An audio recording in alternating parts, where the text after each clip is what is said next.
दोस्तों, पूरे ब्रह्मांड में अपना जलवा बिखेर चुके विश्व नेता का डंका बजवा चुके प्रधानमंत्री नरेंद्र मोदी हाल ही में जापान की यात्रा पर थे। 29-30 अगस्त के बीच वो जापान में थे। टोक्यो में 15वें भारत जापान वार्षिक शिखर सम्मेलन में शामिल हुए थे।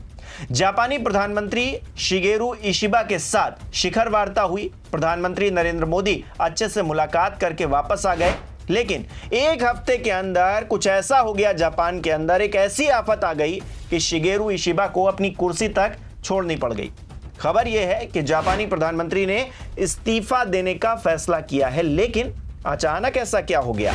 इसकी कहानी बहुत ज्यादा दिलचस्प है दोस्तों, इसलिए गौर से सुनिएगा। नमस्कार, मेरा नाम हिमांशु मिश्रा है, आप देख रहे हैं 4PM न्यूज नेटवर्क। दोस्तों, जापान की सियासत में बड़ी सुनामी ने दस्तक दे दी है। जापानी प्रधानमंत्री शिगेरू इशिबा ने इस्तीफे का ऐलान कर दिया है। नवंबर 2024 में उन्होंने जापान के प्रधानमंत्री के तौर पर शपथ ली थी और महज 10 महीनों के भीतर ही उन्हें पद से इस्तीफा देना पड़ा। 60 साल के इशिबा ने अपनी पार्टी लिबरल डेमोक्रेटिक पार्टी से आपातकालीन नेतृत्व चुनाव करवाने को कहा है।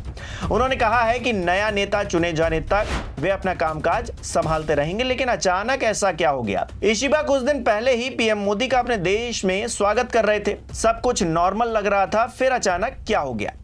न्यूज एजेंसी रॉयटर्स की माने तो अपने छोटे से कार्यकाल में इशिबा ने बढ़ती महंगाई और जनता के बढ़ते गुस्से के कारण चुनाव में अपने गठबंधन को बहुमत खोते हुए देखा। हाल ही में जुलाई में हुए उच्च सदन यानी कि हाउस ऑफ काउंसलर्स के चुनाव में हार के बाद भी उन्होंने इस्तीफा नहीं दिया था, जबकि उनके इस्तीफे की मांग की जा रही थी। इशिबा ने इसके लिए हाल ही में माफी भी मांगी और कहा कि वो इस्तीफा देने के बारे में निर्णय लेंगे। इसके पीछे पार्टी की अंदरूनी कलह भी वजह थी।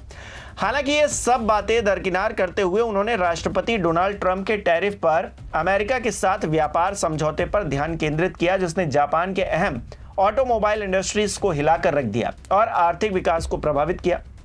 वहीं चुनावी हार के बाद एलडीपी के भीतर इशिबा को हटाओ आंदोलन तेज हो गया था। पार्टी के कुछ नेताओं और सांसदों ने उनके नेतृत्व पर सवाल उठाए, जिससे उनकी स्थिति और भी ज्यादा कमजोर हो गई। दोस्तों, कहानी को अच्छे से समझने के लिए थोड़ा और पीछे चलते हैं। जापान में अक्टूबर 2024 में चुनाव हुए थे, जिसमें एलडीपी कोमेतो गठबंधन को 465 में से सिर्फ 215 सीटें मिली थी। यहां बहुमत के लिए 233 सीटें चाहिए थी, लेकिन 215 ही मिल पाई थी।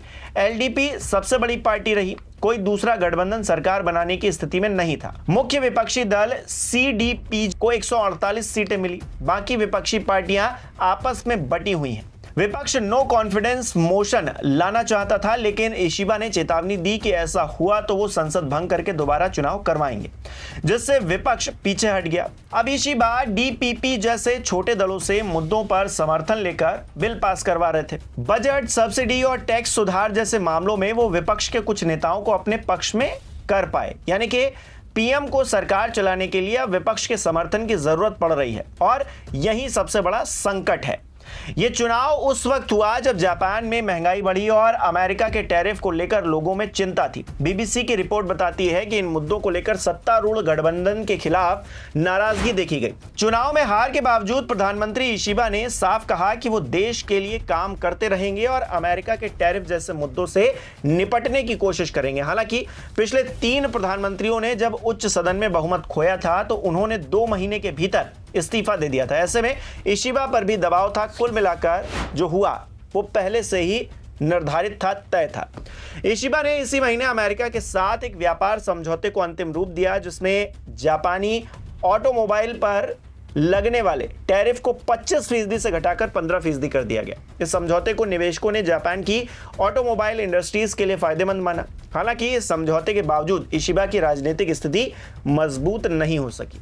इस कदम से जापानी ऑटो इंडस्ट्री, विशेष रूप से टोयोटो, होंडा जैसी जो कंपनियां हैं, उनको बड़ी राहत मिली, क्योंकि यह सेक्टर जापान की अर्थव्यवस्था का लगभग 8% हिस्सा है। बदले में जापान ने अमेरिका में $550 अरब के निवेश और अमेरिकी कृषि उत्पादों जैसे कि चावल, मक्का और सोयाबीन की खरीद बढ़ाने का वादा किया। फिलहाल एलडीपी में नई लीडरशिप के लिए दौड़ मची हुई है। इन तमाम कोशिशों के बावजूद सत्ता परिवर्तन हो जाएगा, शायद ऐसा दिखाई दे रहा है। पिछले महीने के अंत में पीएम मोदी ने भी जापान का दौरा किया था। उनकी मौजूदगी में 15वें भारत जापान समिट के दौरान कई एमओयू एक्सचेंज किए गए थे। भारत जापान के बीच चंद्रयान 5 मिशन को लेकर भी एक अहम समझौते पर हस्ताक्षर हुए। यह मिशन दोनों देशों की अंतरिक्ष एजेंसियों यानी कि भारतीय अंतरिक्ष अनुसंधान संगठन और जापान एरोस्पेस एक्सप्लोरेशन एजेंसी का ज्वाइंट ऑपरेशन होगा, जिसमें दोनों देश मिलकर चांद के दक्षिणी ध्रुव को स्टडी करेंगे। इसी समिट में इशिबा ने भारत में अगले 10 सालों में 10 ट्रिलियन येन यानी कि करीब 6 लाख करोड़ रुपए निवेश करने की बात कही। वहीं पीएम मोदी ने भी अगले भारत जापान समिट के लिए इशिबा को भारत आने का न्योता दिया, लेकिन बातें हकीकत बन पाती, ये तमाम न्योते स्वीकृत हो पाते, तमाम चीजें हो पाती, उससे पहले ही इशिबा की विदाई हो गई, जिसे लेकर पूरी दुनिया में अब चर्चा हो रही है। और ये बात अपने आप में संयोग और प्रयोग की हो गई है कि पीएम मोदी जापान जाते हैं और एक हफ्ते के बाद वहां पर प्रधानमंत्री इस्तीफा देने को मजबूर हो जाते हैं। हालांकि इसकी जो स्क्रिप्ट है वो बहुत पहले से लिखी जा रही थी, ऐसा नहीं है कि प्रधानमंत्री गए और इस्तीफा हो गया। हालांकि ये एक संयोग है कि पीएम मोदी गए और एक हफ्ते के अंदर इस्तीफा हो गया। आप इसे किस तरह से देख रहे हैं मुझे कमेंट करके जरूर बताइए, और ये भी बताइएगा कि अगला नंबर किसका हो सकता है, कौन सा देश आपको लगता है वो मुसीबत में है ट्रंप के टैरिफ से। इस वीडियो को लाइक कीजिए, शेयर कीजिए, और हमारे चैनल को सब्सक्राइब नहीं किया है तो वो भी कीजिए।